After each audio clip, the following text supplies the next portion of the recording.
میں سب سے پہلے زلفی بخاری آپ کو اور ورکرز ویلفیئر فنڈ کے اندر آپ کی ٹیم کو، جو پوپل زئی صاحب نہیں ہیں آج، ان کو، آپ کی ساری ٹیم کو آج خراج تحسین پیش کرتا ہوں کہ یہ جو آپ نے آغاز کیا ہے 25 سال پرانے پروجیکٹ کو ریوائیو کر کے آج آپ نے یہ سب ریالٹی کر دی ہے اور لوگوں کے لیے تیار کر دیے ہیں فلیٹس اور جو گھر ہیں. یہ بہت بڑی اچیومنٹ ہے، بہت بڑی اچیومنٹ ہے، اس لیے کہ 25 سال سے کبھی کسی نے نہیں سوچا تھا کہ یہ بھی اس کو بھی پرائیورٹی بنائیں کہ ہم وہ لوگ جو کبھی سوچ بھی نہیں سکتے کہ وہ اپنا گھر خرید سکتے ہیں، اپنا گھر بنا سکتے ہیں. تو ان لوگوں کے لیے ہمارے بدقسمتی سے ملک میں کبھی بھی پرائیورٹی نہیں تھی. یعنی ہم سب چیزوں کا سوچتے تھے لیکن اس طبقے کا کبھی نہیں سوچا اس ملک نے. اور یہ جو ہم جب نیا پاکستان کہتے ہیں، نئی سوچ کا نام ہے، ایک نئے مائنڈ سیٹ کا نام ہے. اور نیا پاکستان کا مطلب کہ ایک معاشرے کو، صرف ایک گورنمنٹ نہیں، ایک ملک کے فیصلہ کرے کہ ہم نے اپنے اس طبقے کو جو کمزور ہے، جو زندگی کی ریس میں پیچھے رہ گیا ہے، ہم نے اس کو اوپر لے کے آنا ہے. یہ ذمہ داری ہماری ہے سب کی. اور گورنمنٹ سب سے پہلے اپنے ایکشن سے یہ ثابت کرتی ہے کہ وہ ایک نئی سوچ لے آئی ہے، ایک نیا طرز حکومت لے آئی ہے. تو یہ ہم کوئی کسی پہ احسان نہیں کر رہے، یہ ورکرز کا حق ہے، محنت کش لوگوں کا.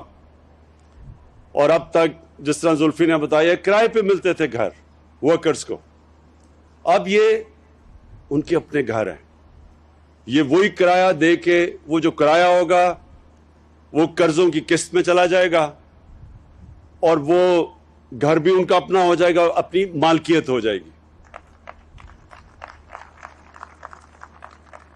اور ہر انسان جانتا ہے کہ کتنا ایک اپنا گھر ہونا سب سے بڑی نعمت سمجھی جاتی ہے. دیہات کے اندر، گاؤں کے اندر تو پھر بھی آسان ہوتا ہے، لوگوں کو اپنا چھت اپنی خرید لیں، بنا لیں. لیکن شہروں کے اندر جدھر زمین مہنگی ہے، ناممکن ہے کہ ایک مزدور، ایک محنت کش، ایک تنخواہ دار، بلکہ پولیس والا، بلکہ جو گورنمنٹ سرونٹس ہیں، جو کلاس 4 کے ہیں، کلاس 6 کے ہیں، ناممکن ہے ان کے لیے کہ یہ کبھی بھی اتنا پیسہ ان کے پاس ہو کہ اپنا گھر خرید سکے شہروں میں. تو یہ جو آج ہم نے یہ آغاز کیا ہے، یہ صرف اس لیے کیا کہ اب ہم نے ایک نیا قانون لے آئے ہیں. ہم نے ایک تو گورنمنٹ نے پوری طرح انسینٹیوز دیے ہیں، لیکن جو ایک قانون ہے جسے بینکس پہلی دفعہ قرضے دے سکتے ہیں، اور ہمیں 2 سال لگے اس قانون کو عدالت سے کلیئر کروانے میں. اور قانون کا نام ہے فورکلوجر لا.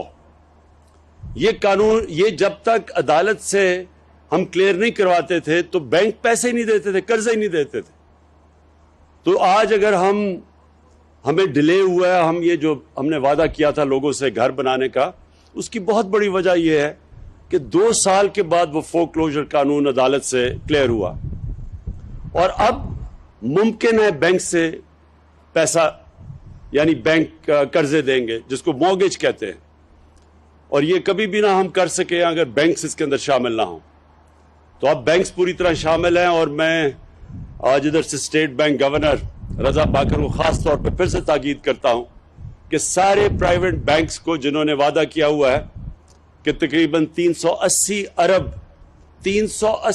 انہوں نے صرف گھروں کے لیے، قرضوں کے لیے رکھے ہوئے تھے، مورگیج کے لیے رکھے ہوئے، وہ اب انفورس کریں، ان کے لیے آسانی کریں کہ لوگوں کے لیے، ایک عام آدمی کے لیے قرضہ لینا آسان ہو. ہمارا جو نیا پاکستان ہاؤسنگ ہے، اس نے پوری جس طرح ہر فلیٹ پہ 3 لاکھ روپیہ گورنمنٹ دے رہی ہے سبسڈی، تاکہ آسان ہو آپ کے لیے، قرضوں کی قسط آسان ہو ہر مہینے دینے کے لیے، تو وہ ہم گورنمنٹ 3 لاکھ روپیہ ہر گھر کے اوپر دے رہی ہے، ہر فلیٹ پہ دے رہی ہے۔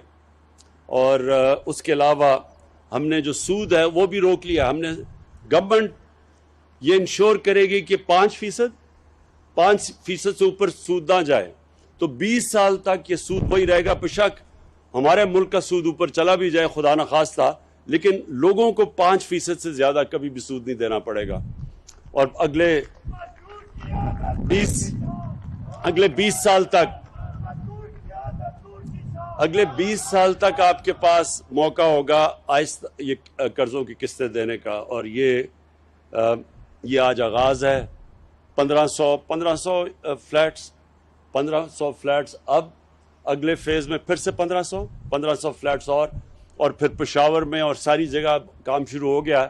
ہم پورا آپ کے سامنے جنرل حیدر آپ کو بتانا چاہیے کہ اب کدھر ہمارے سارے پاکستان میں نیا پاکستان کے ہاؤسنگ شروع ہو چکی ہے، اور ہر جگہ کیونکہ ہاؤسنگ کی کمی ہے، بڑے کم لوگوں کے پاس اپنے گھر ہیں، تو اس کی بہت بڑی ڈیمانڈ ہے۔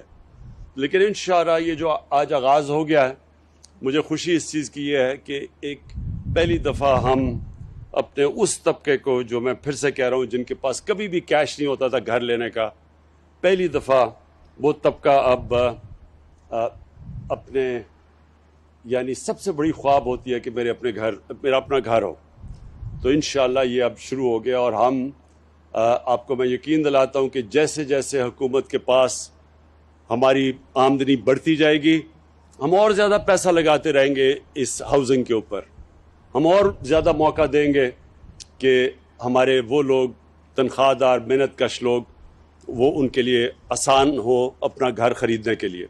اور یہ موقع، یہ میں پھر سے سمجھا دوں، یہ شروع میں زلفی نے کہا کہ ہم گھر بانٹ رہے ہیں، کوئی بھی دنیا کی حکومت، ہم تو چھوڑیں جو امیر ترین ملک بھی ہیں وہ بھی کوئی گھر بانٹ نہیں سکتا، لیکن ہم آپ کے لیے آسانیاں یہ پیدا کر رہے ہیں کہ آسان جو کرائے آپ دیتے ہیں اسی کرائے کی جگہ آپ قسطیں دیں گے، اور آپ کا گھر وہ 20 سال تک آپ قسطیں دیتے جائیں، لیکن گھر آپ کا اپنا ہو جاتا ہے۔ میں آخر میں جو ہم نے ملک میں جو کنسٹرکشن انڈسٹری کی مدد کی ہے، یہ پہلی دفعہ پاکستان میں کنسٹرکشن انڈسٹری کے لیے ہم نے آسانیاں پیدا کی ہیں۔ یہ خود ہر ہفتے میں میٹنگ لیتا ہوں اس کی کنسٹرکشن کی۔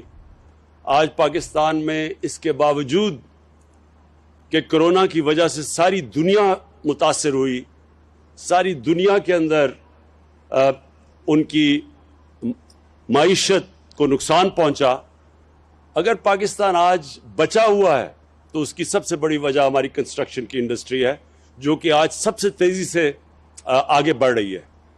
آج سیمنٹ کی قیمتیں اوپر چلی گئی ہیں اس لیے کیونکہ سیمنٹ کی کمی ہو گئی ہے۔ آج جو سریا ہے جو گھروں میں لگتا ہے، اس کی اگر قیمت اوپر چلی گئی ہے تو کنسٹرکشن انڈسٹری چل پڑی ہے۔ اور انشاءاللہ آپ دیکھیں گے کہ یہ جو ہماری کنسٹرکشن انڈسٹری ہے جو سارے ملک میں اس وقت تیزی سے کام کر رہی ہے، اس سے سب سے زیادہ روزگار ملتا ہے۔ اور کیونکہ ہماری ایک نوجوان آبادی ہے، ہمارا سب سے بڑا مسئلہ روزگار کا ہے، اس سے روزگار بھی ملے گا اور اس سے پھر ملک کی دولت میں اضافہ ہوگا، ویلتھ کریشن۔ جب دولت میں اضافہ ہوگا ہی تو ہمارے میں وہ کیپیسٹی، قوت بڑھے گی جو اس ملک کے اوپر قرضے چڑھے ہوئے ہیں ان کی قسطیں واپس کرنے پہ۔ تو یہ کنسٹرکشن انڈسٹری انشاءاللہ ایک ایسا سیکٹر ہے جو اکیلا ہی پاکستان کی معیشت کو بھی اٹھا سکتا ہے، لوگوں کو روزگار بھی دے سکتا ہے، اور ہمارے ملک میں دولت میں اضافہ کر سکتا ہے، تاکہ ہمارے اوپر جو چڑھے ہوئے ہیں قرضے، ان قرضوں کو ہم واپس کرنا شروع کریں۔ بہت بہت شکریہ۔